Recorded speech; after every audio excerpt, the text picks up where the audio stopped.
Rejoignez dès à présent la grande famille des abonnés de votre chaîne Sika TV sur les réseaux sociaux. Sika TV, le vrai visage de l'actualité en Afrique, est en direct et en replay sur YouTube. Abonnez-vous et cliquez sur la cloche de notification pour ne rien rater. Nous sommes également présents sur Facebook et sur Twitter.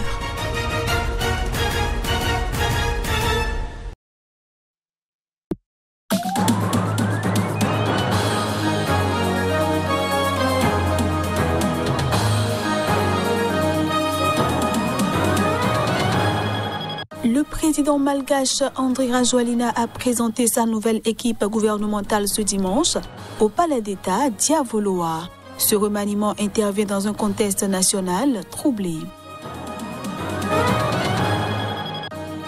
L'opposition zambienne a appelé ce dimanche le président sortant Edgar Lungu à concéder la défaite, alors que la commission électorale a déclaré son rival Hichilema président élu de la Zambie. Et puis 19 feux restaient actifs ce dimanche dans plusieurs régions du nord de l'Algérie. Mais selon les autorités, les gigantesques incendies qui ont fait au moins 90 morts sont toutefois en régression.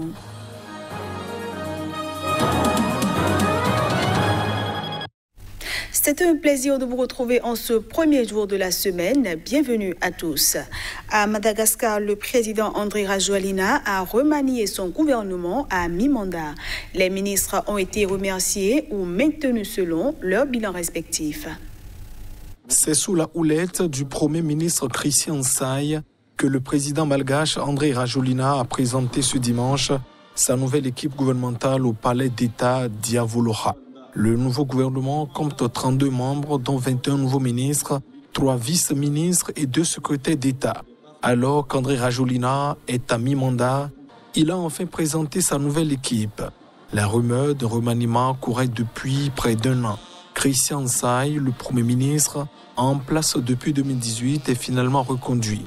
Les ministres ont été remerciés ou maintenus selon leurs bilans respectifs. Patrick Rajoelina, anciennement conseiller spécial du président, est nommé au ministère des Affaires étrangères.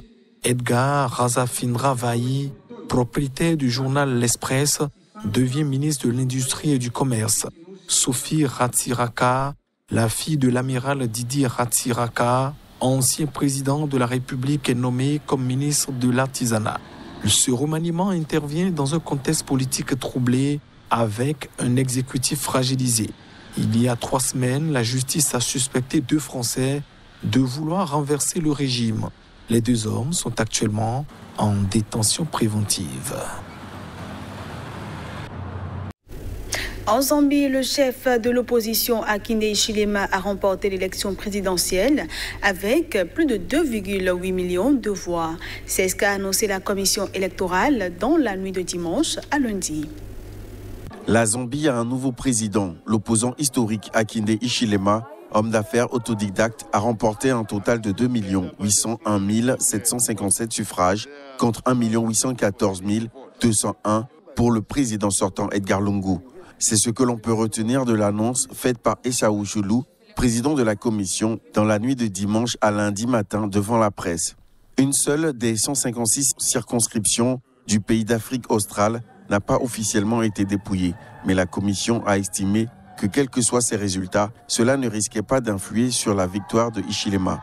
L'opposant historique, surnommé HH, bat ainsi de près d'1 million de voix le président sortant Edgar Lungu, qui dirige le pays depuis 2015, grâce à une forte participation et sur fond d'inflation et de difficultés économiques. C'était la 3e fois que Hichilema affrontait Edgar Lungu dans les urnes. En 2016, il avait perdu de seulement 100 000 voix. Dans la capitale Lusaka, des centaines de participants s'étaient déjà rassemblés plus tôt dans la soirée, notamment devant la maison de Hichilema. Habillés de rouge, couleur de son parti, l'UPND, ils ont dansé, klaxonné, fêté la victoire avant même les résultats définitifs, tant Hakainde Hichilema semblait assuré de l'emporter. On reste en Zambie où l'opposition a appelé ce dimanche le président sortant Edgar Lungu à concéder la défaite. Les précisions. Nous vous demandons d'agir en homme d'État en concédant rapidement votre défaite à votre frère Hakainde Hichilema pour que le processus de passation de pouvoir et de réconciliation de ce pays puisse commencer, a déclaré le représentant d'une alliance de 10 partis d'opposition avec l'UPND, parti d'Hichilema. Samedi soir, la commission électorale avait annoncé les résultats de 62 circonscriptions sur un total de 156, soit environ 40%, donnant 1 024 212 voix à l'opposant contre 526 523 pour Edgar Lungu. Les équipes du président sortant et de son rival de toujours, l'homme d'affaires autodidacte de 59 ans, avaient chacune donné dans la journée leur champion gagnant, avançant leurs propres calculs.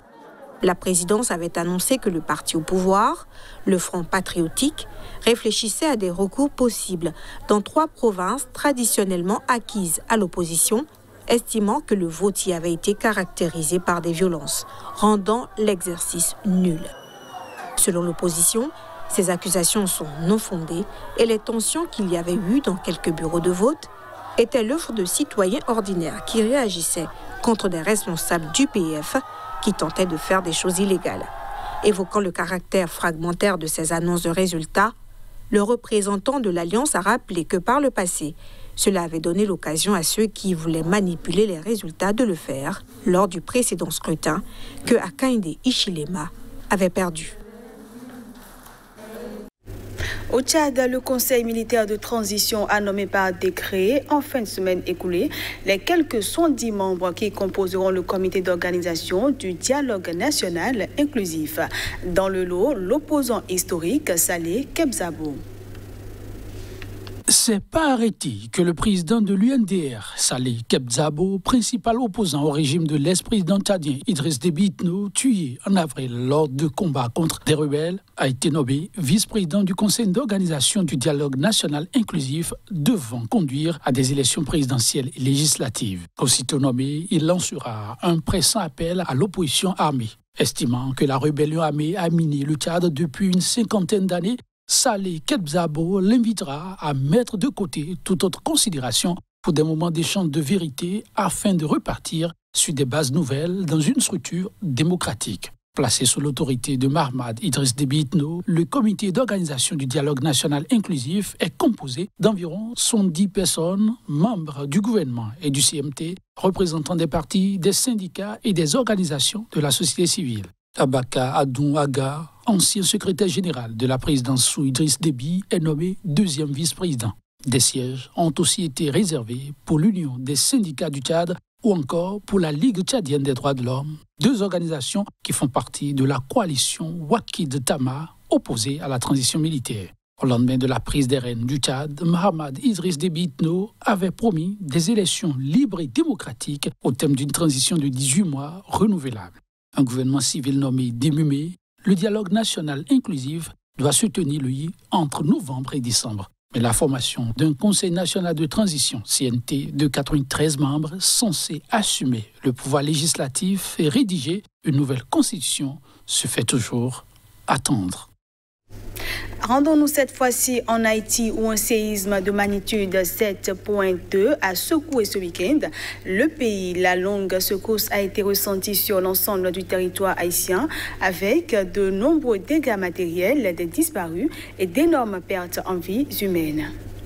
Haïti à nouveau sous le choc. Ce week-end d'Assomption, un séisme de magnitude 7,2 a frappé le sud-ouest du pays avec des secousses ressenties un peu partout sur le territoire haïtien. Un nouveau drame qui survient dans un contexte sociopolitique des plus difficiles. Un bilan encore provisoire fait état d'un peu moins de 1000 victimes, plus de 1800 personnes blessées et de nombreux disparus. Le séisme est aussitôt suivi de répliques ravivant les terribles souvenirs du grand tremblement de terre de 2010 dans lequel avaient péri 2000 personnes. À en croire nombre de géophysiciens et sismologues, les répliques observées ça et là peuvent durer encore plusieurs jours, voire plusieurs semaines en raison de l'importance de la première secousse. Entre autres localités touchées, le centre-ville de Jérémie, à la pointe sud-ouest de la péninsule, où les maisons anciennes n'ont pas résisté. Le toit de la très vénérée cathédrale est tombé, les rares hôpitaux, souvent endommagés, sont débordés par l'afflux des victimes et manquent de tout. Face à l'étendue des dégâts, le Premier ministre haïtien Ariel Henry a finalement proclamé l'état d'urgence pour une période d'1 mois. Compatissants, les pays voisins se préparent à apporter leur aide comme l'Équateur ou Cuba qui ont déjà annoncé l'envoi de médecins et de pompiers.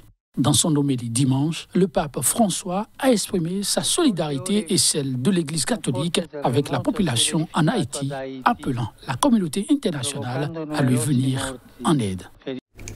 19 feux restaient actifs ce dimanche dans plusieurs régions du nord de l'Algérie. Mais selon les autorités, les gigantesques incendies qui ont fait au moins 90 morts en moins d'une semaine sont toutefois en régression, notamment à Tizi Ouzou.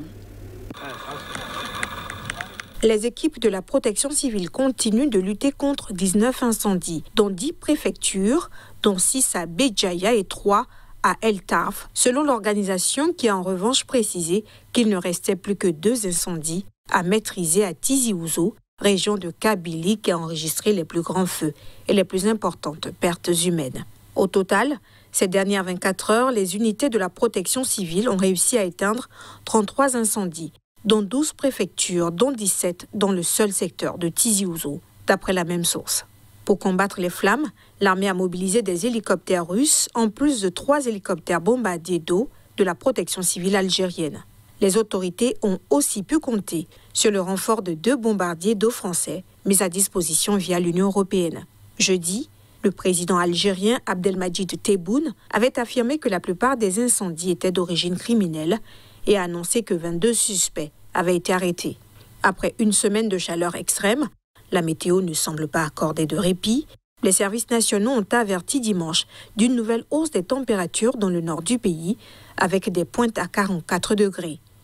Pays le plus étendu d'Afrique, l'Algérie ne compte que 4,1 millions d'hectares de forêt, avec un maigre taux de reboisement de 1,76%. Chaque année, le nord du pays est touché par des feux de forêt, mais ce phénomène s'accentue.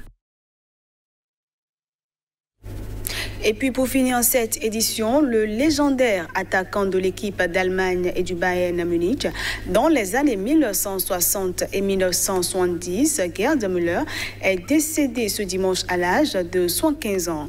Ce dimanche est un jour triste, noir pour le FC Bayern et ses supporters, a déclaré dans un communiqué le président du club bavarois, Herbert Henner. Müller, auteur de 365 buts avec le Bayern en Bundesliga et 68 avec la RFA, avait notamment remporté la Coupe du Monde en 1974 à domicile. Et voilà, mesdames, messieurs, ce sera tout pour cette édition. Merci à tous de l'avoir suivi.